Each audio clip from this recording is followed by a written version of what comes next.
Hi, how are you? Good, Baruch Hashem. Let me see where I have this on file here. Hold on a second.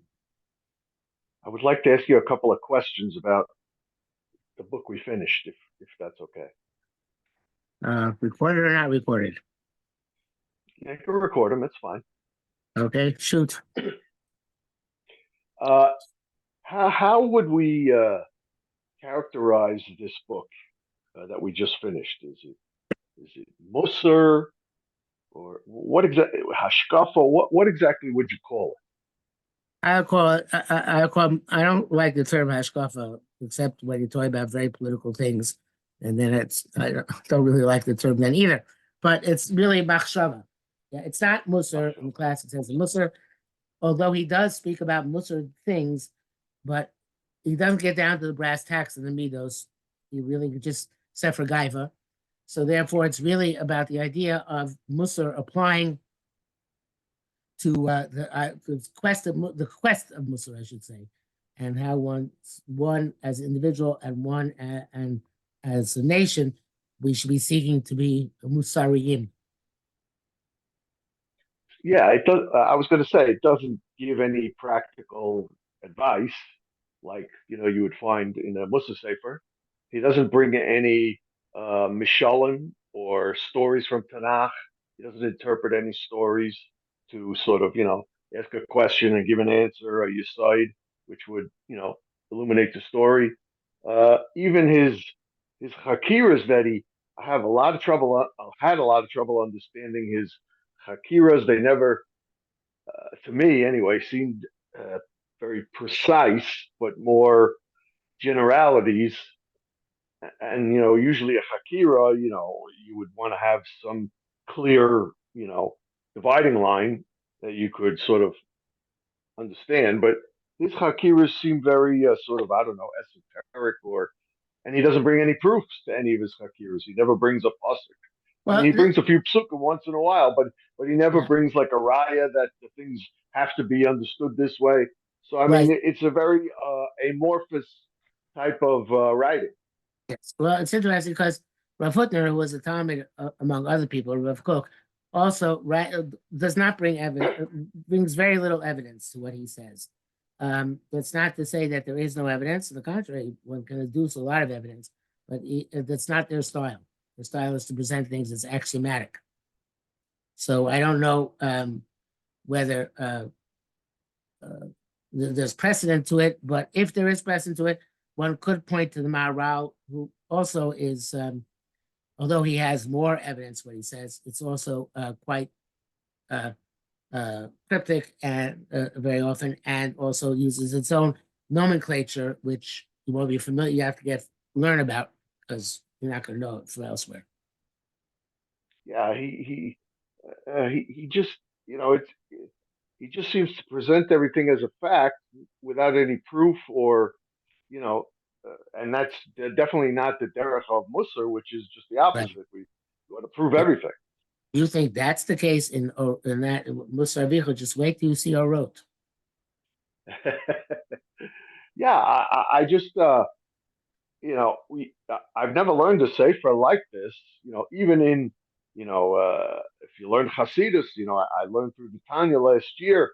So even there, he brings Mishalim, he brings Psukim, he brings things from Tanakh, stories, he interprets things, he has kashas, he gives terutzim here. There's never any questions or answers. It's just I don't know. It's theories or theoretical more than theories. Very, very Philosophical perspectives. yeah, yeah. Yeah.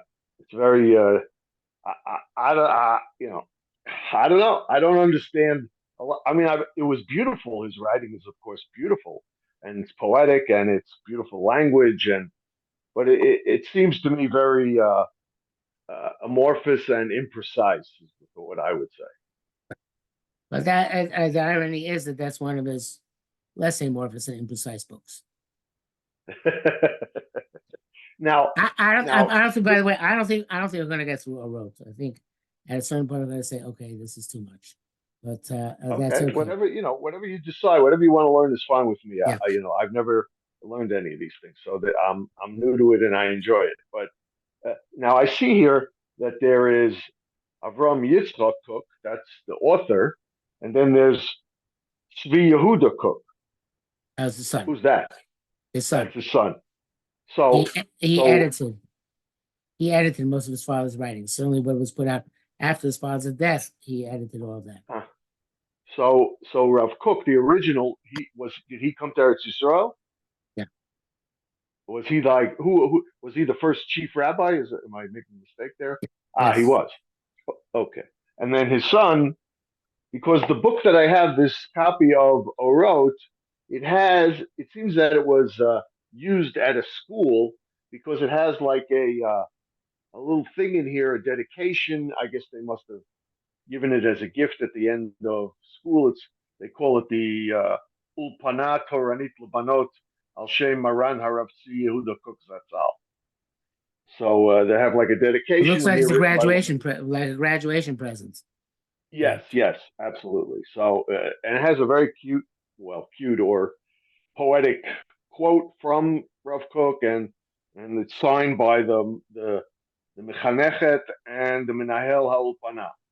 So and the person who got it, it looks like Gulbani Uriah. So I guess that's a girl because it's a girl's What? school. But What was it? Gulbani Uriah. Nobody. So it must be No, they put Oria. the last name first. Yeah, Oria. Oria. Oria Gulbani. Yeah. So anyway, it's a it's an old copy. It says here in the front it's the seventh printing already, which was in the year Tufshin Membeis. So Yeah, so it's his most popular book. oh really? Okay, I didn't know that. I really don't know anything about it. We never learned it in the yeshiva, and we never really spoke about Rav Kook. Just a few stories, from the Milchemet HaShifrur, or his Hanhagas, different things, visiting prisoners or whatever he did. No, the prisoners was a Raya So Levin. oh, that was a Ilvin. Right over But my I shoulder. mean, Picture over my yes, shoulders. yes, I know that picture very well. Yes. I remember I was in the yeshiva when the book came out, Ravaya Levin's in English. At that time there were not a lot of English books, and it just kind of went swept through the yeshiva like everybody was reading it all day. Yeah, it's a great book. Yeah. Okay, those are my questions. I Okay. just was trying to characterize in my mind this type of derech. Now you said that he learned in Volozhin. Which means that he also learned Kabbalah with the Baal HaLeshem, Rabbi Yashiv's Ah, grandfather, who's also named Rabbi Yashiv, even though it was his maternal grandfather, because his his his father, the son-in-law of the Leshem, changed his last name to Yashiv for purposes of getting a visa to Eretz Yisroel in the early 20th century. So yeah, but even in this book that we finished, there's not a lot of Kabbalistic, no, you know, it's not. But he also Kabbalistic got from stuff. Chabad, and obviously he was an autodidact. He learned a lot on his own. Yeah. Yeah. No, he seems to have his own path here, something new that I've never, you know, learned before. And yeah, there's Okay, those a are my questions. lot of Reb Tzadok there too. Although again, it's not explicit. He Right. won't quote Reb Tzadok, even though a lot of it is mushba from Reb Tzadok.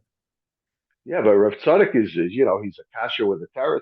He's like Yeah, he's no, more right. traditional. It's a different style, but it's a different style. But that's a lot of the ideas originate with Reb Tzadok. Reb Tzadok was Okay. antinomian, kind of, and Rav Kook was antinomian, so to speak. What does antinomian mean? Against the current, like Ah, yes. Rav Tzadok definitely was yeah, that. that's why I like him. Okay, Yes. so let's give it. I have to go to Marav in a couple of minutes. Let's get started. Okay. However, let's Wherever you start. want to start, whatever you want to learn.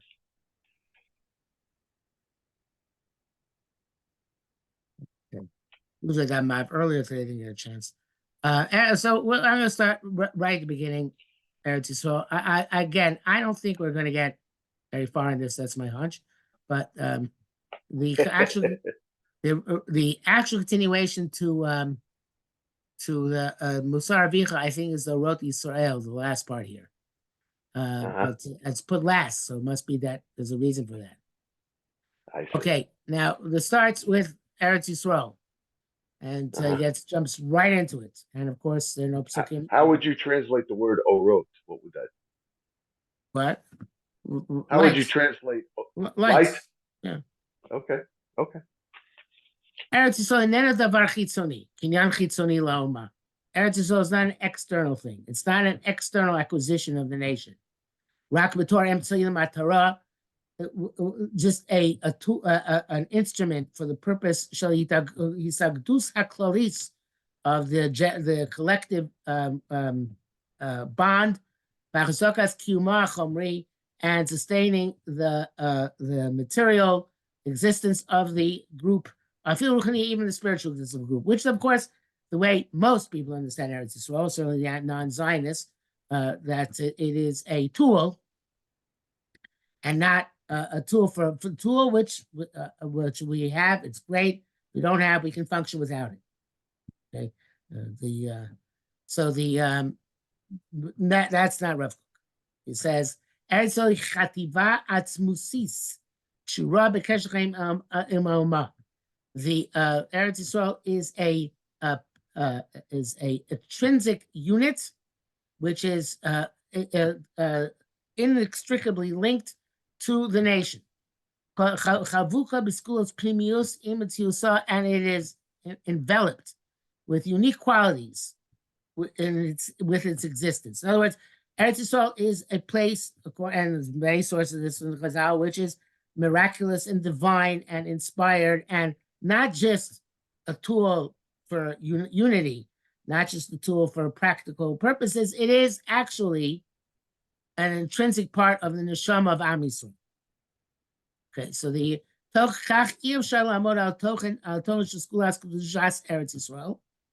therefore, you can't understand the content of the quality of the Kedusha of Eretz Yisrael, and to bring out to activation the depths of its love, of its I should say loveliness, spiritual loveliness. Belovedness. What? Belovedness. Belovedness, good word. Okay. Rationalis enoshis. With any intellect which is rational and human. Okay, so we've already transcended humanity and transcended rationality to get to earth. the what? And earth. Yes, and earth to you understand it with the Ruach Hashem, which is intrinsic to Am Yisrael. But which is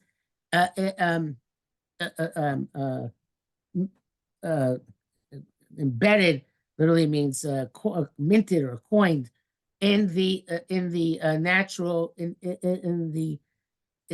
not Tabativus means intrinsic character, spiritual character of Sheba Nishmas Yisrael. She sholachas is kaver b'tzvaim tiviyim. It's where the ruchnius of neshama of Am Yisrael sends its lines in natural colors, the color choshar gasha habriya, to all the pathways of healthy sensitivity. Mazrachasi is bichosa yoina, alpiosa mida shal ruach hakdusha al yoina, and it shines with its lofty rays based on that ruach kadosha el yoina, that holy and higher spirit. So obviously, Rav Kook is saying that just right off the bat, that Eretz Yisrael, although it is material, and spiritual material very often are hard to connect. There's a continuum between the Kedusha of Am Yisrael, the Kedusha of our Neshama, the Ruach HaKodesh, which a Jewish person intrinsically possesses, and the crystallization of all of that in the land of Israel. Hamales Chaim v'Noam Elyon, it gives life and higher pleasure as Levav Doshi Arayom, to the hearts of people who are holy in their ideas. Mukhe Machshava Israelis and people who are deep in the understanding of Jewish thoughts. Hamachshavos v'Eretz Yisroel shirak erech chitzoni ve'amodas agudas ha'amah. The thought that one people have that Eretz Yisroel is only a extrinsic value in order to sustain the unity of the nation. Afil shiba u'kidei lebatzer yada es ha'yona yudusi bagola. Even if it comes in order to fortify the Jewish national spirit, even in Golus. In other words, we all have this yearning to return to Zion, and that is something which keeps us going and not assimilating. In order to preserve our character, and to fortify our Emunah and our Yira, and the way we keep mitzvahs in a proper way. This now will not bear fruit which is worth keeping. So does because this foundation is rickety. But Erech Eisana Kodesh, when it comes to the relative strength of the Kedusha of Eretz Yisrael. Ha'imutza amiti shorayon yadus b'golah, the true embrace of the idea of Judaism in Golus, boyavo rak mitzad omek shiku'o be'eretz Yisrael. Only can come if it's immersed embedded in Eretz Yisrael. In other words, yes, it helps us in Golus to keep us assimilated, but that's a very, very small part of it. The main part of it is that wherever we are, we have to be shakua in Eretz Yisrael. Mitikvas Eretz Yisrael, and it's from the hope for Eretz Yisrael. Kabbalah to me this called to myself ha'atzmios. All the characters of a Jew all over the world, wherever he finds himself, emanate from the connection to Eretz Yisrael. See, Piasa Yeshua, and to anticipate redemption. It is the power which sustains Judaism and Golus. And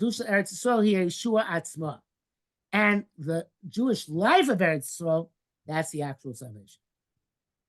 Okay, so basically, we're just starting, of course, but here we have a basic idea of Rav Kook, which was very, very, I can't say unique, but very much a powerful part of his persona, that Eretz Yisrael is much more than a land, and that Jewish nationalism is much more than a secular nationalism. And everything in this book is going to try and point to that direction. I don't know if I buy it. You don't buy it? No. Yeah. But okay. What I can, it's worth seeing, even if we disagree with it at the end. Yes. Okay. All right. Very good. Yes. Take care. Have a good night. Take care. Thank you.